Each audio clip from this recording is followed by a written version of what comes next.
শেখাইছে। আর যদি না শিখতাম, ওই যে লাইকির ব্যাপারে যে বললো, তো ওই জায়গার ভিতরে যারা একটা সময় যা কিছুই করুক তাদের বদনাম আমরা শোনেন, করতে এইসব চাই না। অ্যাপসে আর আমরা সার্চ না করাই মানুষের, কারণ আমরা এখন যদি ওই অ্যাপসের নাম বলি মানুষ ওটা সার্চ করে দেখবে। না না, এবার সার্চ করে দেখে যায় দেখবে ওখানে ভাবিরা লাইভ করতেছে, তবে রাইতে 2টার পরে এবার যাইলে ভালো। ওই লাইভ দেখে এসে বলবে ভাইরা এই বিশ্রী জায়গায় ছিল, কিন্তু না, আমরা যখন ছিলাম জায়গাটা ভালো ছিল, কিন্তু কিছু মানুষ খারাপ ছিল। আসলে এক বলতে দুধের ভিতরে এক ফোঁটা চোনাই তো যথেষ্ট দুধটা নষ্ট করার আর জন্য। এখন চারদিকে খালি দুধই। দুধই, হ্যাঁ।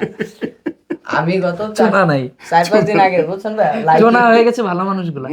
ওই জায়গার একজন এজেন্ট, নাম না বলি, সে বেচারা আমাকে তোমার বলতেছে দেহ কি পাচ্ছে? দাও না ক্যামেরা, কি জীবন বাইরে পাচ্ছে পাচ্ছে কিনা।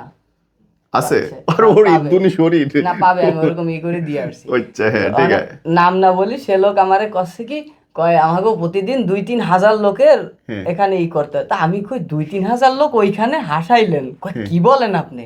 ওর আর কি বলার থাকে। তো বিষয়বস্তু হচ্ছে প্রতিটা প্ল্যাটফর্ম হচ্ছে গিয়ে প্রতিবার শেয়ার করার জায়গা। এখন ওই আগুন দিয়ে আপনি কি করবেন? রান্না করে খাইলে সেটা তো উপকারে লাগতেছে, আর যদি বাড়িঘর জ্বালায় দেন তাহলে আপনি ব্যক্তি দায়ী, কোনো প্ল্যাটফর্মই দায়ী না।